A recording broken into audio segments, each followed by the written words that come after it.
We're here today with Peter Heitz, who's the winemaker of Turnbull in Napa Valley. Peter, hello.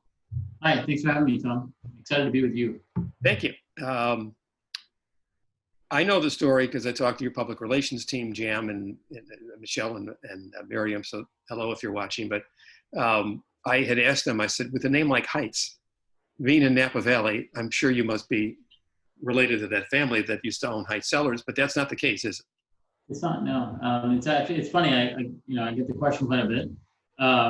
Yeah, my family came to the Napa Valley in 1896 from a town, the German-French part, the Heitz part of Maine, town called West Oakville, in France. Beautiful little town, and came to the Napa Valley over 120 years ago, and cleared 50 acres of land, planted grapevines, and founded the Michael Heitz Winery back in 1904, 130th winery in America. Name of the winery again? Sorry. It was called Michael Heitz. Michael Heitz, okay. My great grandfather's name.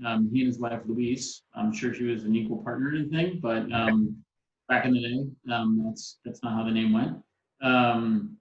They farmed grapes and made wine. Prohibition eventually put them out of the winemaking business.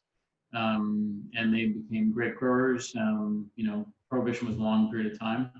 They had 9 kids to feed, and they came to grow pears and walnuts and prunes and whatever you could put food on the table with. They still continue to grow grapes, and when Prohibition was lifted, they slowly replanted the whole property back to grapevines.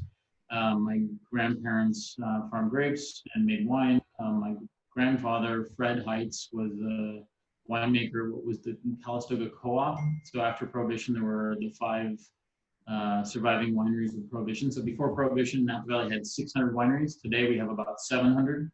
I'm amazed to hear that number. There were that many before Prohibition. Yeah. Wow.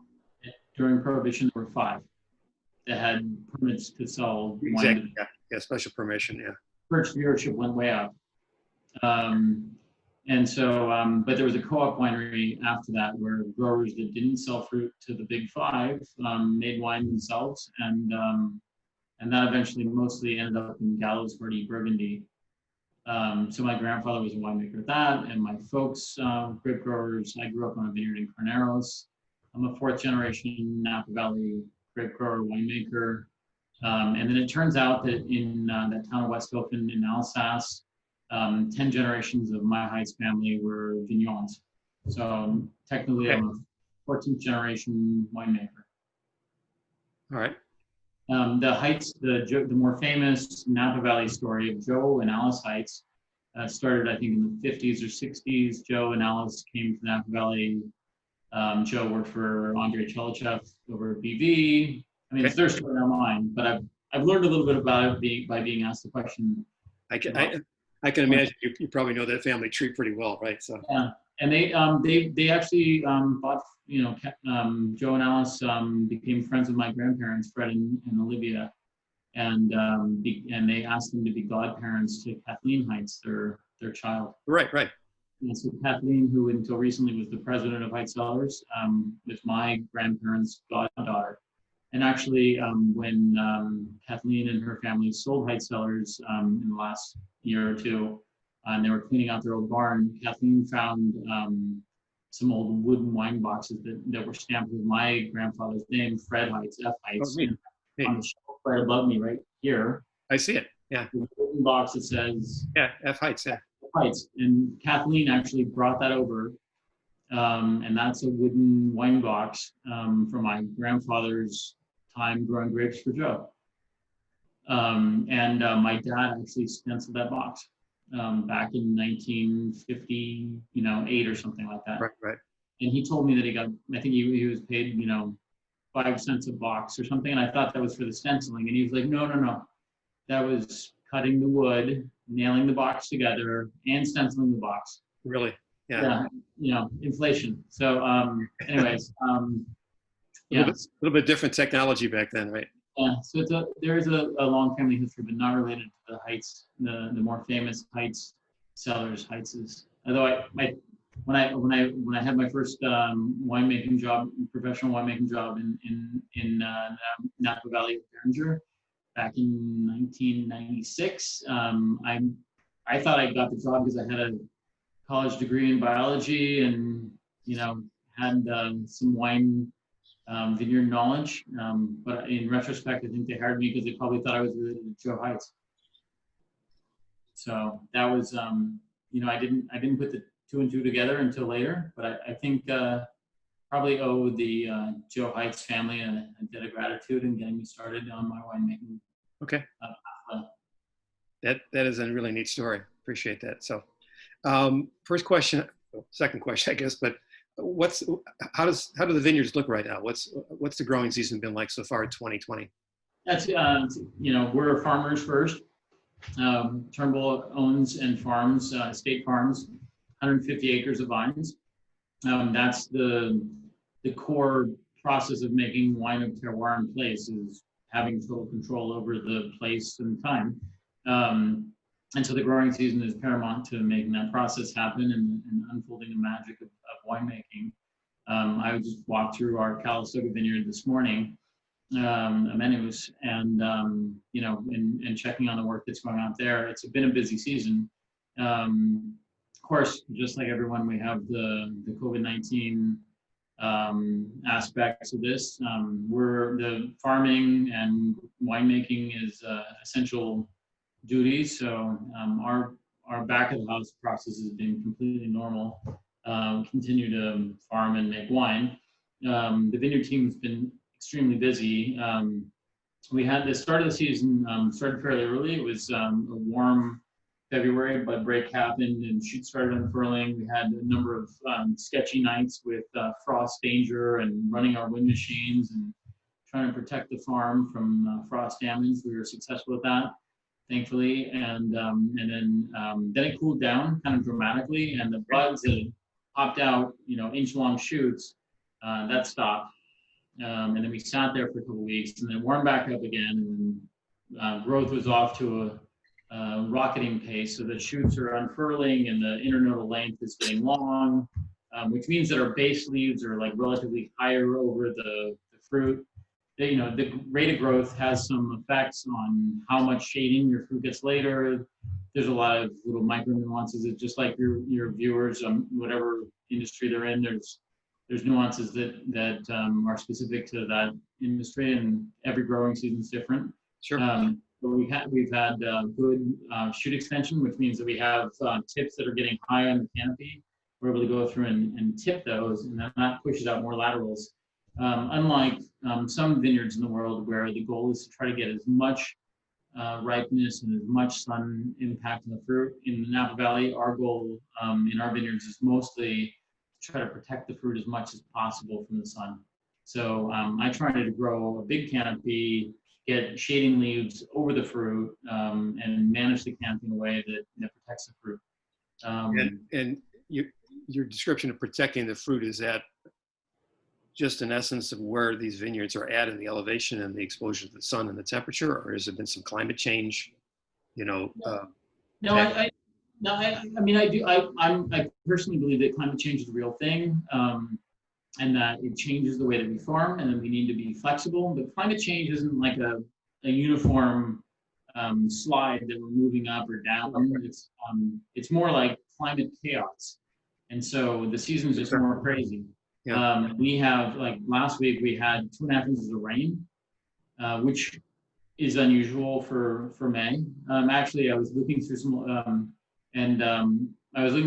videos, and I found one of my dad, who's been farming grapes for 70 years, and it was a video from a couple of years ago, and it was June, and he was like, "We just had an inch of rain. I've never seen rain ever, 0 rain in June in 70 years." So I don't think these things are.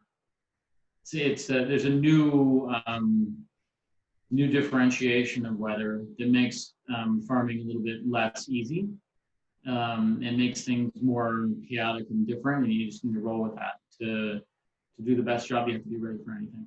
I think probably if I go back and think about what my ancestors were farming and how they were, the challenges they had different challenges. The rule was, so they couldn't they couldn't till or something. And we have our own challenges today that are just different. And you know, if you want to do a good job, you better love what you do, pour a lot of passion and love into it, and be ready for anything as a farmer, and you'll be able to turn something that's a place and time out of that. It could be a different place and time, but you can capture the best aspect of that. Right. I deal a lot with Italian producers, and several of them have told me, you know, the great thing about their job is that they get to be outside and work with Mother Nature. The bad thing about their job is that they get to be outside and work with Mother Nature. So it's like, She's beautiful. Let's put up a photo here of your vineyards, and if you could describe these. And now you're in Oakville. Beautiful. Yeah, we're in Oakville. In the road, you turn right off the Silverado Trail, and describe these. You have 4 ranches. Describe all these, if you would. And we're looking we're like across the whole valley. A nice wide panorama here, but yeah, slightly west and slightly. Yeah. So this viewpoint is from our highest altitude vineyard. This is Leopoldina, and it's up on what we think of as the Oakville Bench. So this is looking towards the afternoon sun. So this is an afternoon picture. The sun is setting behind that cloud that's turning into a white ghost up there. You see? And so this is looking a little bit northwest across the valley. So the hills in the distance are the range called the Mayacamas, and that separates Napa from Sonoma. And so this picture is taken from the top of the Vaca Range, which is on the east side of the Napa Valley. And you're right next to Della Valley. That's correct.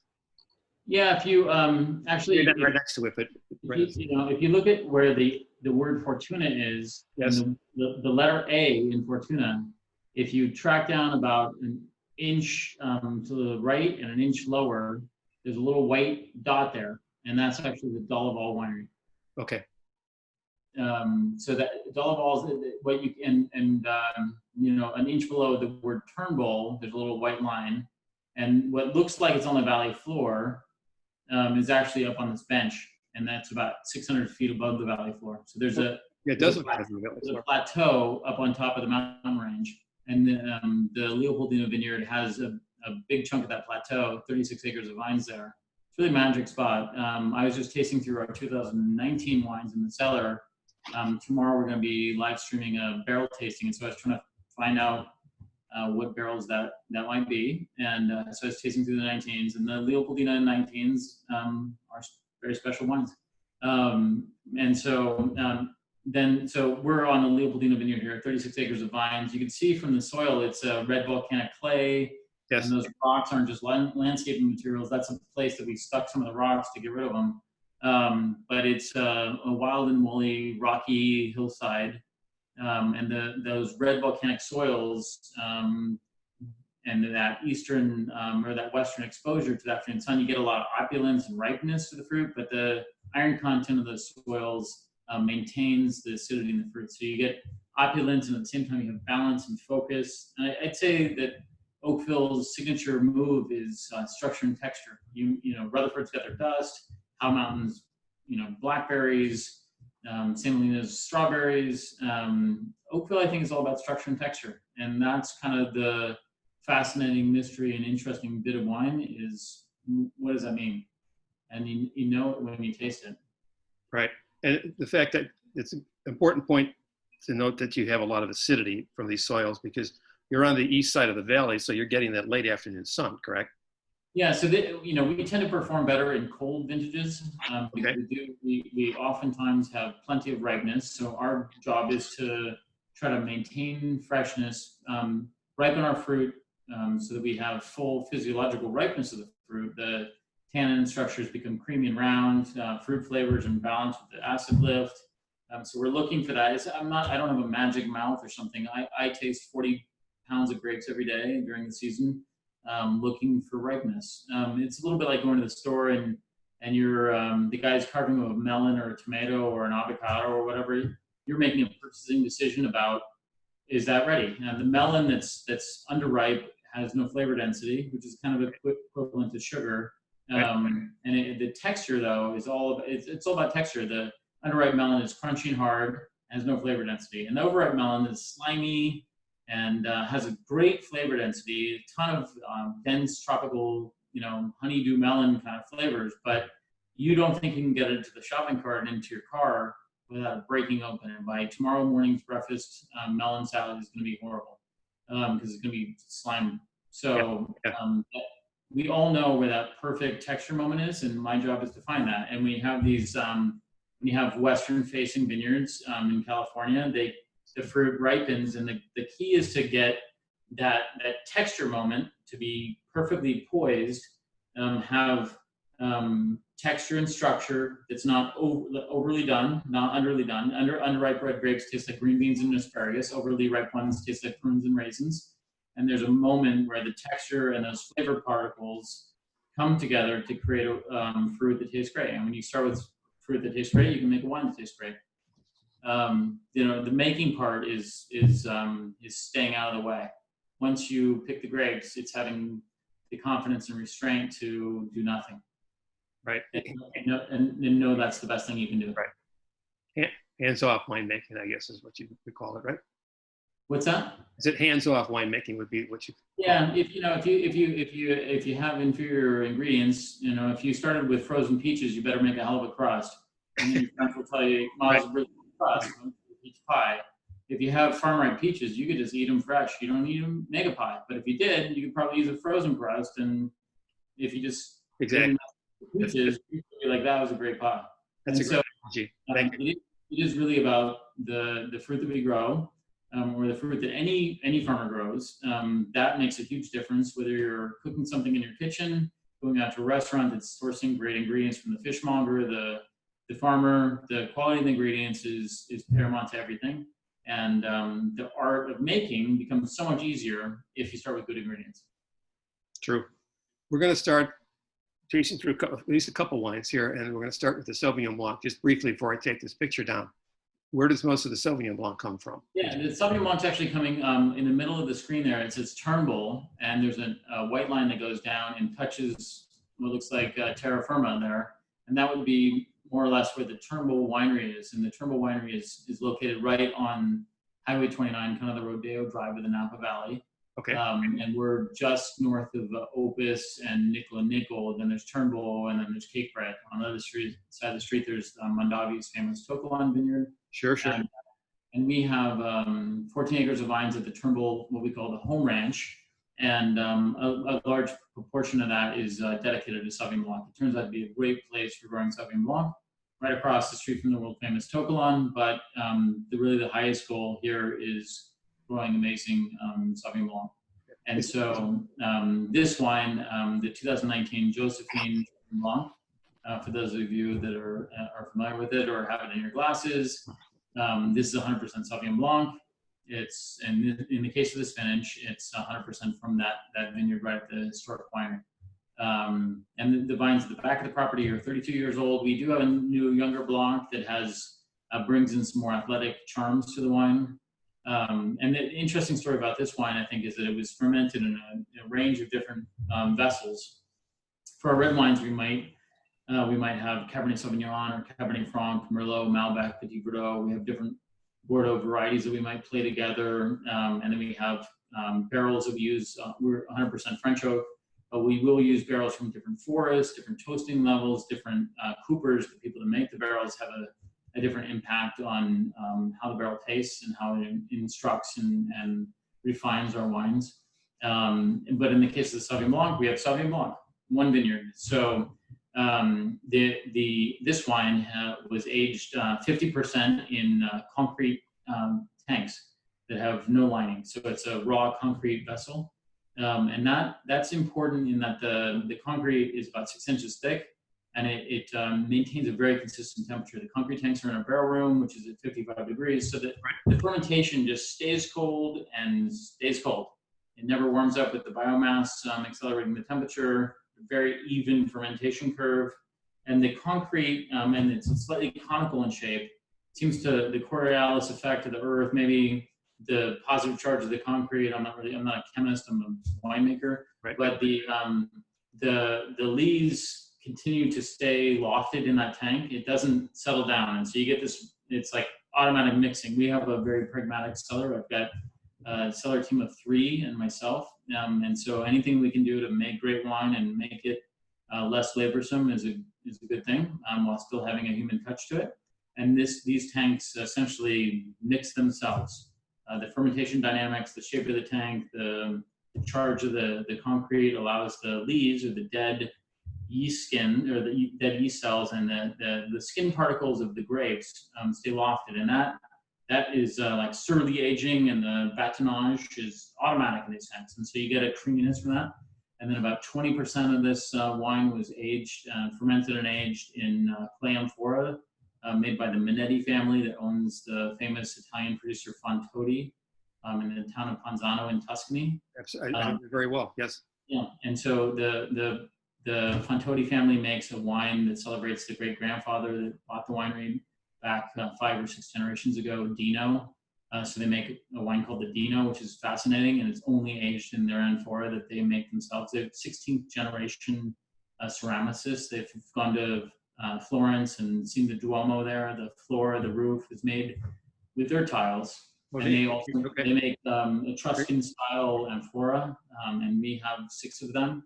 And so 20% of the 2019 Josephine was fermented in these amphora that are unlined.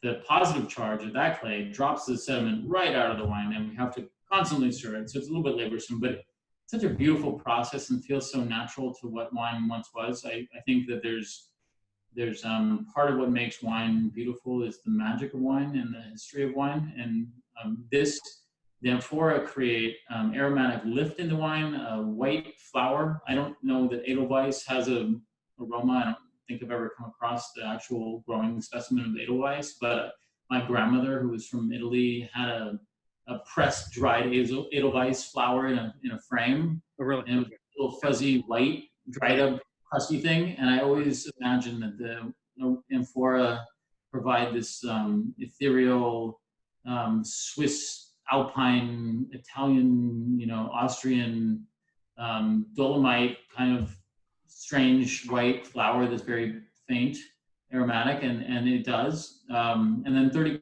of this wine is from very well-seasoned French oak barrels. And that brings in, there's slight notes of brioche or maybe like pale blanched almonds in the wine that are subdued. You'd never know that the wine had any oak usage at all. Tom, it's pretty, the oak is hidden well inside, but the creaminess and that otherness that comes in on the side wing brings the wine together. So it's a fun little wine, and one that we love a lot. I do too. It's a lovely wine. I thought the aromas were particularly expressive, which I'm guessing is partly from the not only the cement concrete tank, I mean, but also the amphora. Are the go ahead, sorry. I think that amphora is really that little magic dust that gives it that little aromatic lift. It's funny, the amphora, I would think, should be very porous. I expected them to be porous. The gentleman that makes all the amphora for winemaking, they make amphora for the garden. You can see my hand is like stained from wine. Yeah. The gentleman, Giovanni Salviante, who's their master ceramicist that makes the wine amphora, I call him the maestro, but he burnishes the inside of the amphora with a paddle to tighten the granularity of the clay. And does such a good job. The wine doesn't seep through the amphora at all. If you had a garden pot from Home Depot and you put water in it, it would seep through and the pot would be wet on the outside. This clay is so packed dense that and from wiping the inside, the clay particles themselves are not porous. And somehow the clay is actually less porous to me than stainless steel. I don't know how that's even possible, but the amphora don't seem to let anything in or out. And the wines get very downward and hardened in the tannins, but the aromatics just are going for the roof. So, though I haven't quite figured out exactly how to use the amphora to highlight the structure and flavors that I like, the aromatics are otherworldly, and it's more than worthy of using that as an aromatic blender. And then the creaminess of the barrels offsets the harshness of the amphora. Right. How many years have you been using the amphora for the Sauvignon Blanc? Oh, gosh. I think that we got the first amphora maybe 10 years ago. So it's been a while. And of course, in Tuscany, the point is not to make Sauvignon Blanc. So it's a Sangiovese vessel, and I Right. don't grow Sangiovese, but I've tried Syrah. We grow some Lagrein.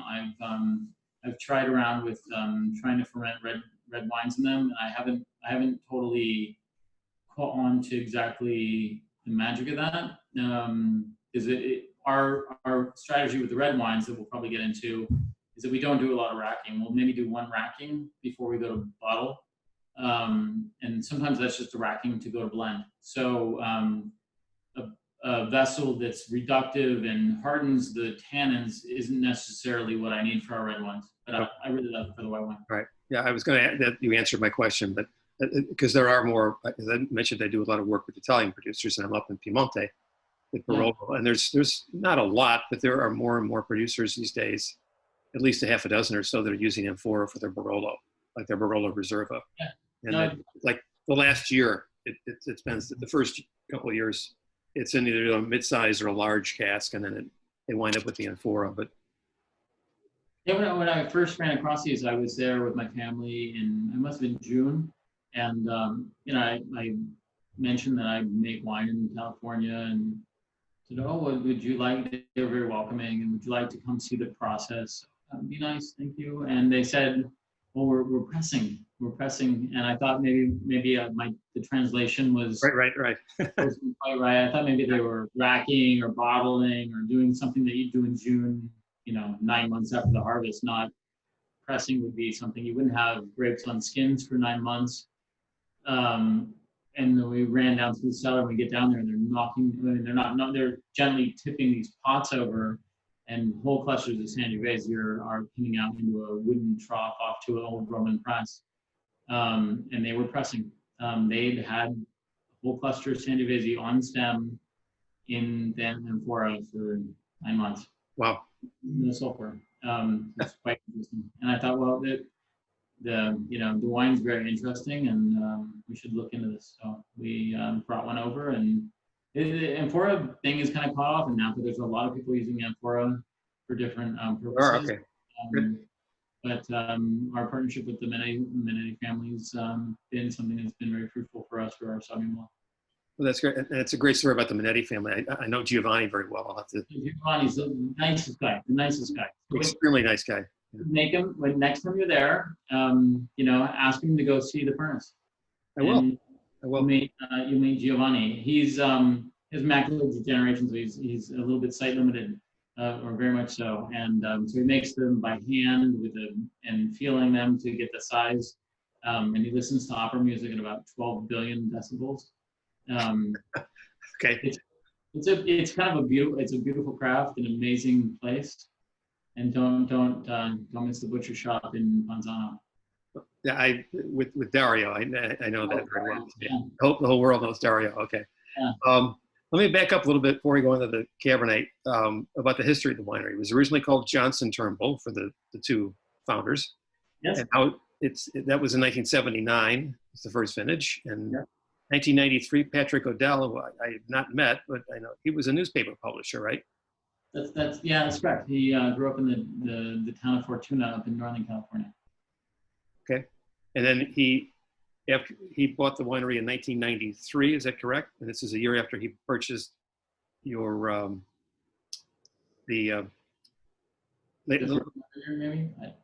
sorry? Yeah, I started with the winery in 2007, so that I can I think I haven't read the dossier on the total history of the winery, but that sounds largely accurate.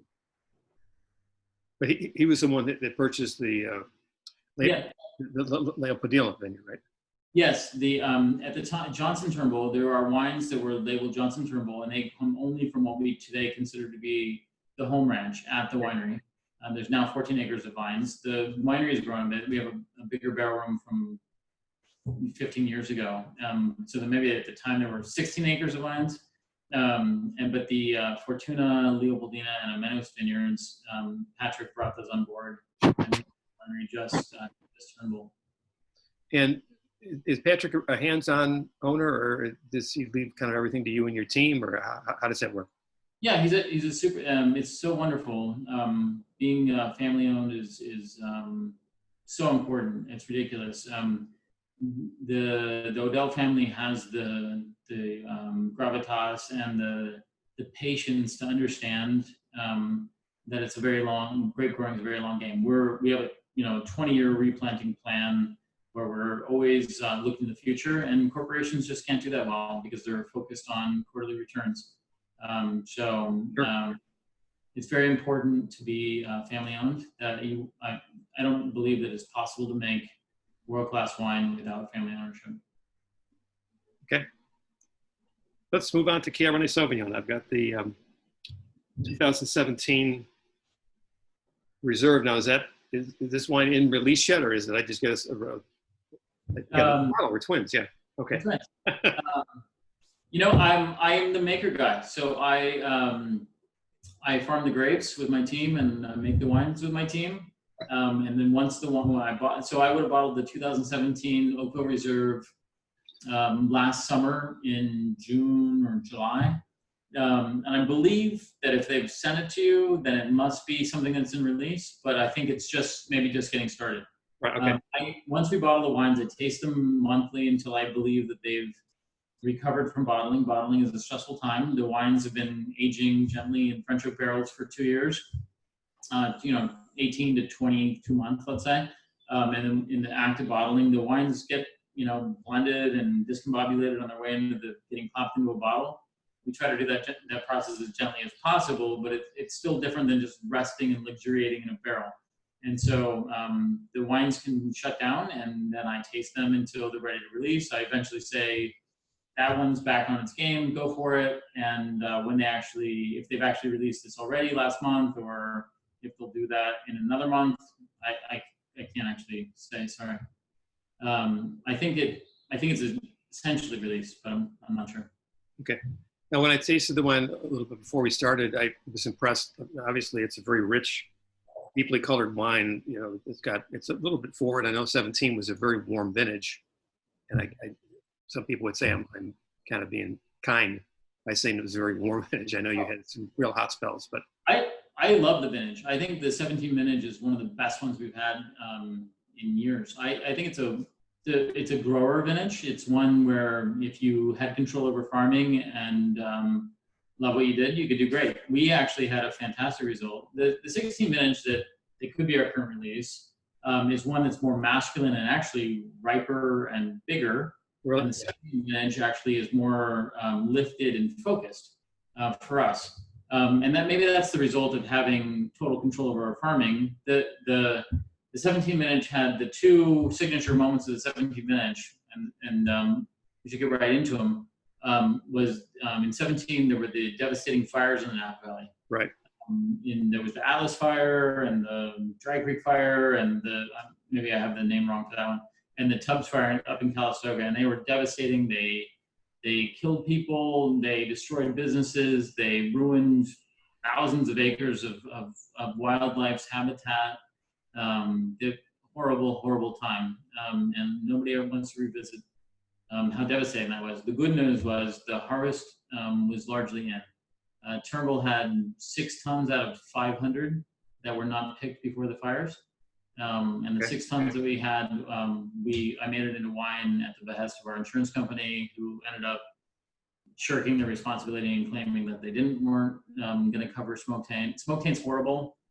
You'll know it when you taste it. It tastes like an ashtray right down your throat. Really? I had six tons of grapes, results in about 900 gallons of wine. It was horrible. It tasted like the penny slot ashtray at the senior center slot machines. It was horrible. That's a good taste, no? Yeah, it's not good. And we had it distilled into brandy. And so we've made a port style wine in 2019 that 10 years from now will come out. That's fantastic. In the distillation process, the smoke taint is removed, and the brandy is actually phenomenal. So we would never bottle anything that we thought wasn't something that we have on our own holiday table.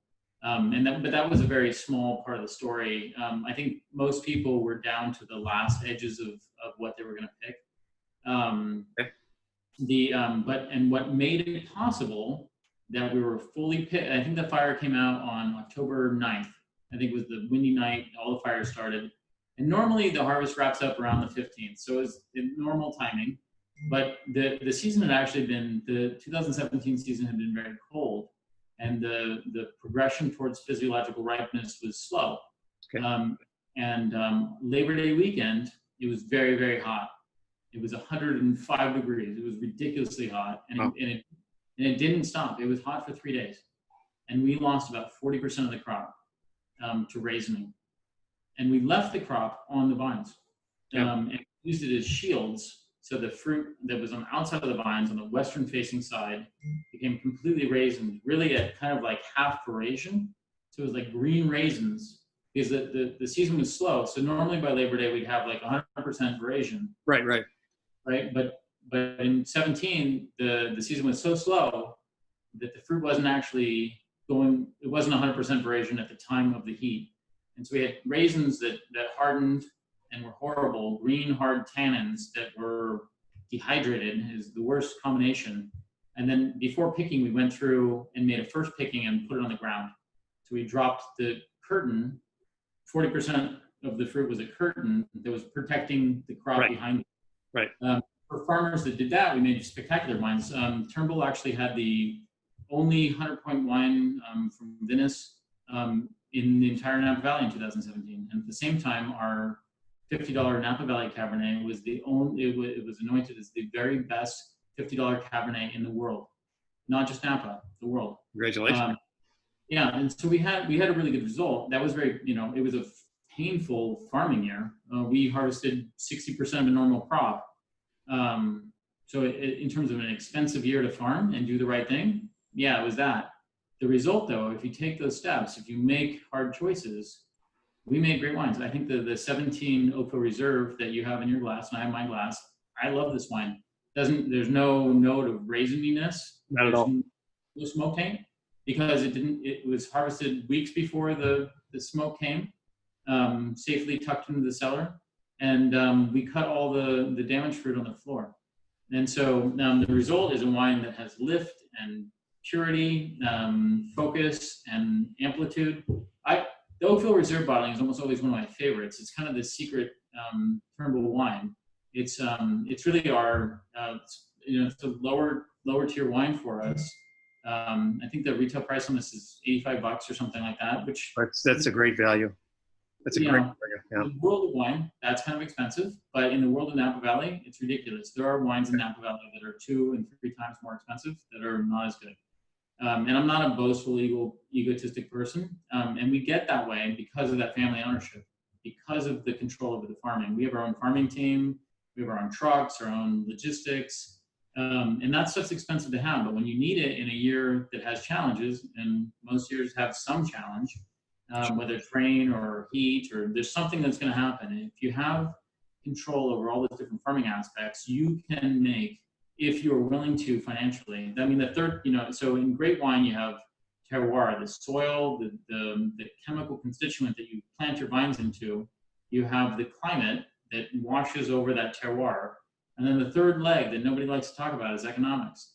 And if you don't have the family backing that has the long-range vision and the funding to have a forklift that's well-maintained, have a truck that can haul fruit to your winery, have enough tanks at the winery, have a talented staff that cares and has healthcare.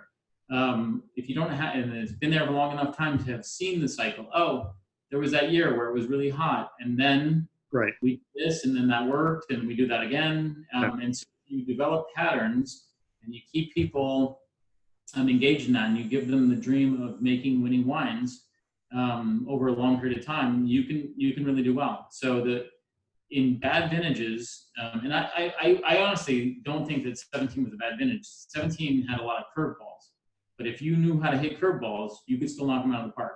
There are people that didn't have the resources of terroir, or they didn't have the resources of economics to make good wine in 17, and they didn't.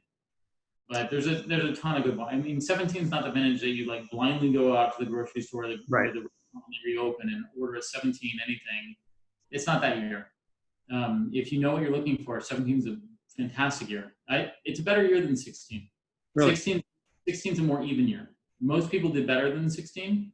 The more exciting wines are in 17. In 10 years, the retrospective on 17, the wines that were good, they will be better than the 16th. That's interesting to hear you say that, because one of the things I was going to mention was when I tasted the wine, I saw that it was from 17. I've had some of those 17s that I've had some very good ones. I've had some ones that they're big and ripe and forward, and I knew it was a very warm vintage. I didn't expect a lot of acidity. I thought they'd be short-term wines. This one I immediately put in my notes had a great deal of finesse to it. It very elegant tannins and very nice acidity. So you clearly made a very successful wine in 17, and it shows you can't trust the weather report. You have to pop the cork. Yeah, I mean, it's funny. The 2011 vintage was horrible in Napa. It rained 13 inches or something before 80% of the fruit was picked. And the year was very difficult.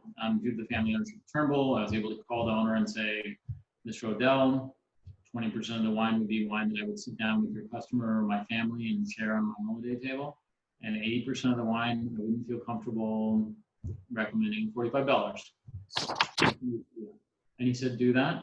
He caught, the losses from that vintage were innumerable. Probably 10 vintages of profits were eaten up in a moment. Just like this moment with the coronavirus is hurting restaurants and small businesses across the world. The difficult times, you can make it through those if you've done well before. But if you're already on the edge, you don't make that tough choice. If Turnbull hadn't had the financial backing to make that choice, we would have probably bottled that wine to a bigger degree and made a less of a draconian declassification.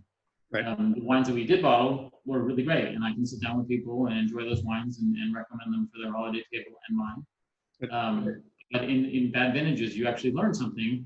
The people that make those tough choices. It's a little bit like the bad vintage is like the tsunamis coming into the harbor, and the boats that have, right when the weather's nice, you can't tell which boat isn't all souped up. All the bells are dinging on the mast, everything looks great.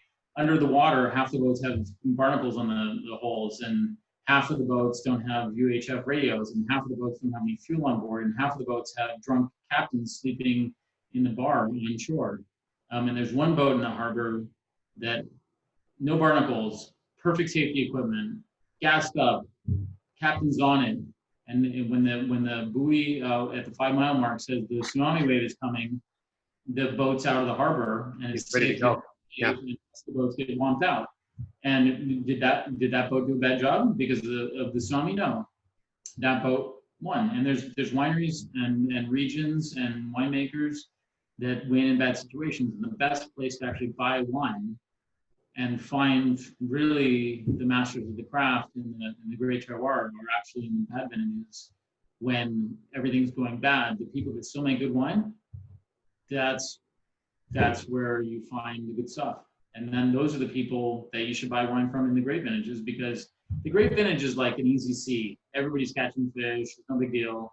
Like 2007 vintage, you could have a swamp vineyard and have no passion and no expertise, and you could have made a great bottle of wine in Napa Valley, and you could go to a restaurant in 2009 or 10 and buy 2007 Napa anything, and it was a great bottle of wine. But it wasn't really a great bottle of wine; it was a great vintage. Right. Right. And so for your, I think for your viewers, your faithful, as you really dive deep into wine, the magic spot is to like find great terroir, passionate people, and then track them through the thick and the thin, and you'll really see the metal that it takes to make wine. Yeah, you always hear that. That's the real test. Is a great vintage. If you can't make it, doesn't matter how average a winemaker or average your vineyards are. If you can't make at least a good bottle of wine, you're in the wrong business. But it's in those off vintages that you make those adjustments and your name's on it. You're not gonna put out a bad bottle of wine. That's the other thing too. It's important. I mean, I think that we get to go around this world once, and it's our duty and responsibility to live up to that responsibility and do that right. So we try that every day. Great. Let's talk about another Cabernet. But how much? This is the Black Label Cabernet. Tell me the difference between that and the Oakville Reserve. Yeah, that's great. So the Oakville Reserve, the one we were just tasting, you'd see this, and both these wines are available in like a fine wine shop, or they were available in your favorite high-end restaurant. And so the Oakville Reserve has this, it's a white label, says Oakville Reserve across it, and then what Tom's got up on the screen there is the black label. They're both Cabernet Sauvignons, both from the Oakville appellation or sub-appellation in the Napa Valley. And the Oakville Reserve and the black label are really sourced from two different vineyards. The Oakville Reserve largely comes from our world famous Fortuna vineyard, which is on the base of the Oakville bench. So that picture that Tom showed us earlier, from up on Leopoldina, looking at the base of the hill on the alluvial fan. So the Leopoldina vineyard's up here, and then there's a cliff face, and then there's a sliding slope of scree. So you can see the, thanks Tom for popping that back up. The Fortuna vineyard down there on the valley floor, it sits about 600 feet lower, but it's a fan. So over millions of years, water and landslides and wind have driven rocks and debris down a canyon and flooded it out across it. It's kind of actually called the Rudd fan. Rudd is just to the south of the Fortuna vineyard, and it's a red volcanic soil, just like up at the Leopoldina vineyard.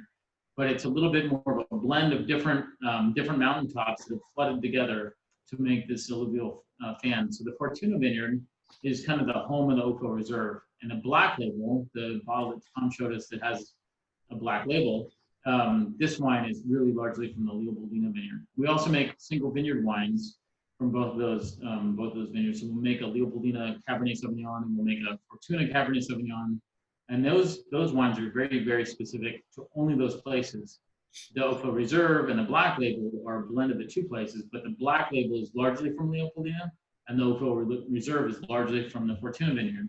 The Oakville Reserve that Tom and I are enjoying right now is more about lift, feminine beauty, and focus, and the black label is more about like power, density, and when it finishes, where the Oakville Reserve finishes and tightens into a focusing drive with amplitude that's coming down, the black label is more like a wave, like that tsunami wave, let's say, that's coming, it's rising and rising and rising and getting wider and wider and bigger. And then when it comes down the beach, it floods out.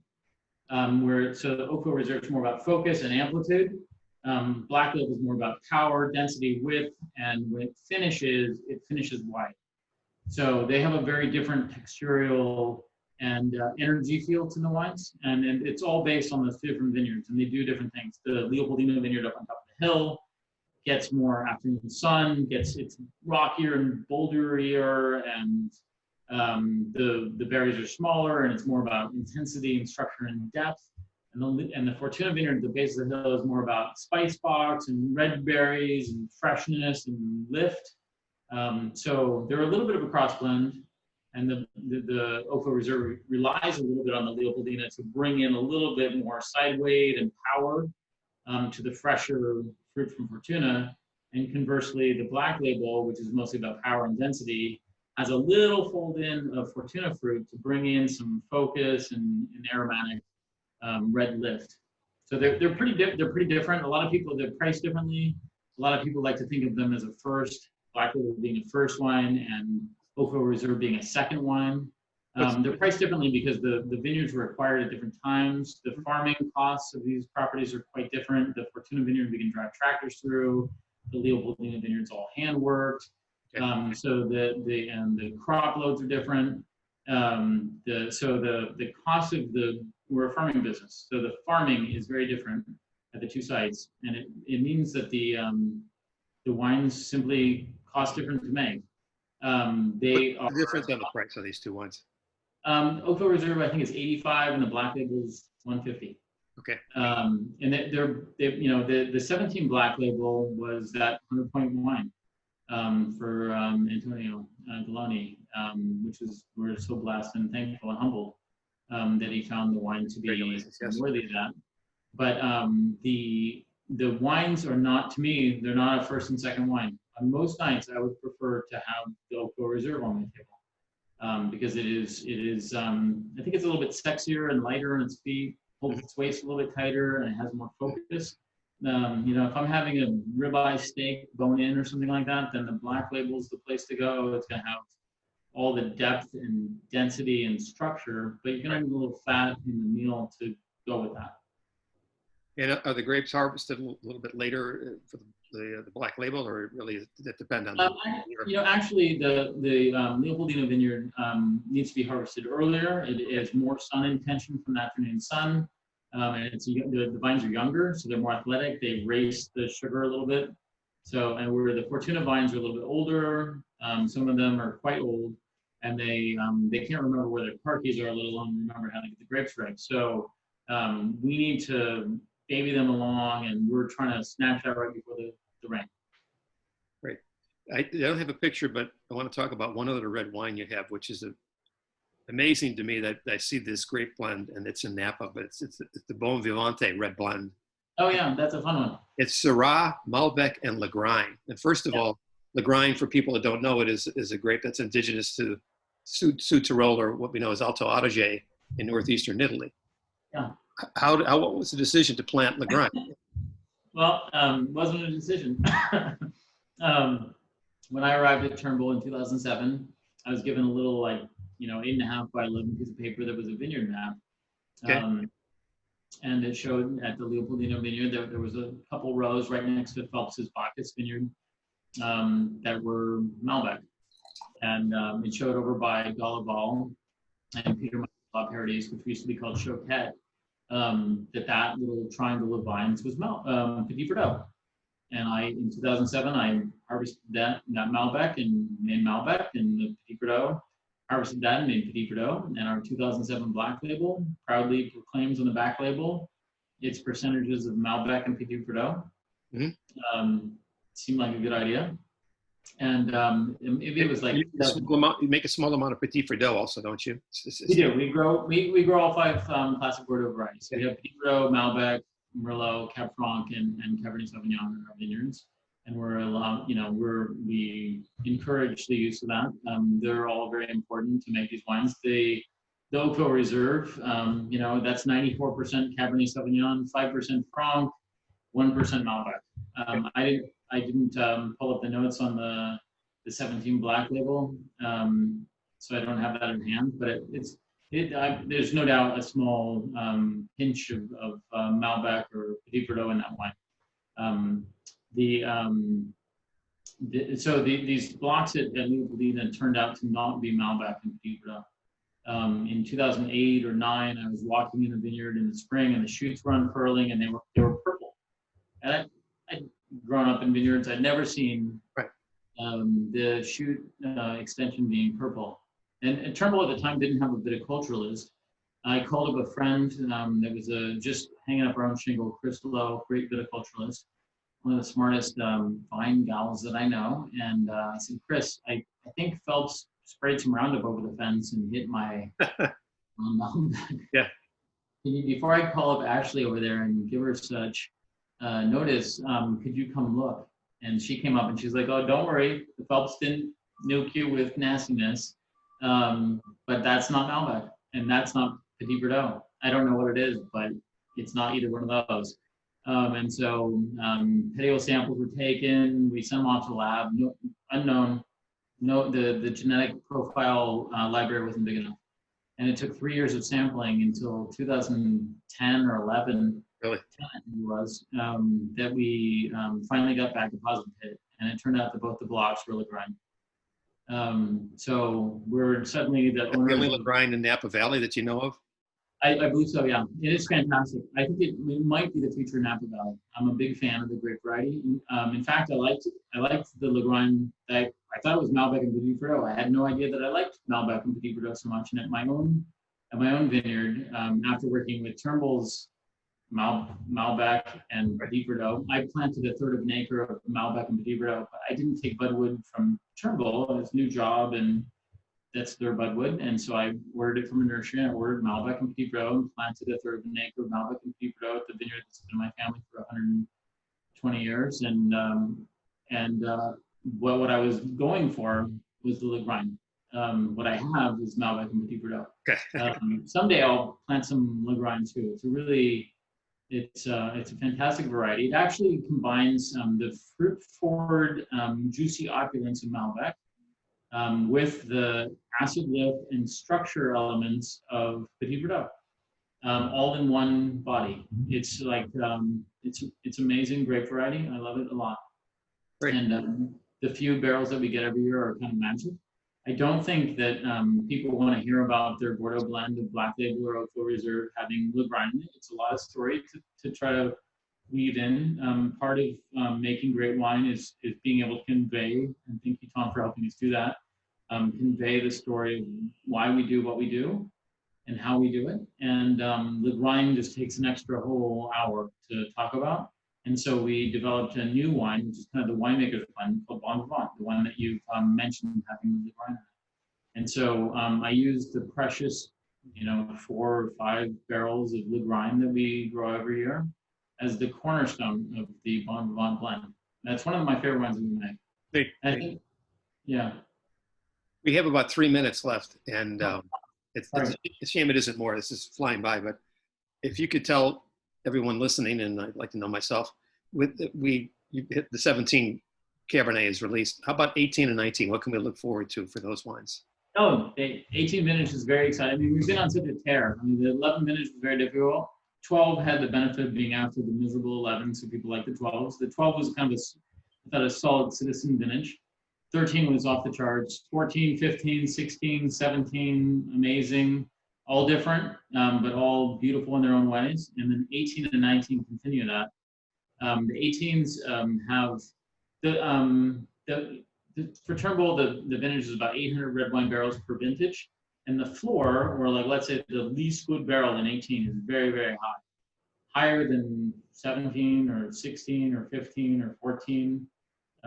It's the floor, the lowest quality barrel is better than any of those vintages. The ceiling is also, only maybe twice as good as the floor. And in most vintages, the differentiation between the floor and the ceiling is bigger than that. So 18 is a very, I would say like a great kind of like blue chip vintage. And you'll have good high quality across different producers, a good even vintage where you have flavor density and intention and focus. But the highest highs, 18 is probably not that vintage, but the lows are not there at all. So we'll have great wines across the board, but they're not magic unicorns. 19 is the best vintage we've seen since 2013. It's fantastic. So very exciting vintage in 19. The 18s we've blended and they're resting in barrels, and we'll be bottling those in July. And the 19s we just finished our first racking one. And they all look special and fantastic. It's hard to believe that we've had such a great run from 2007 to 2019 now, 20 on the way. In my 13 or 14 vintages with Turnbull, outside of 2011, we've been blessed with phenomenal luck. It's like flipping a penny, though. Just because we've been super lucky for the last 14 years doesn't mean that 2020 it might come up the other side, right? Bad. It always makes me nervous that we've had so many good years in a row. I know that statistically and mathematically and scientifically that makes no sense. But I'm always like, man, we've been so lucky. How can the luck keep going? But maybe we're just lucky. But yeah, I think that's human nature. Yeah, you're always looking around the corner for something to, a car to come.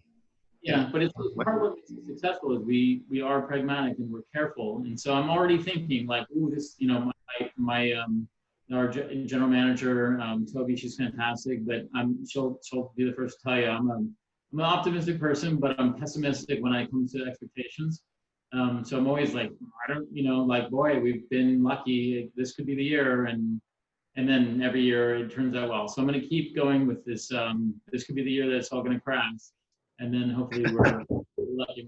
One of these years you'll be right, but you hope it won't be for a while. So anyway, this has been great. We're out of time, and very intelligent, very engaging conversation. I really appreciate your insight.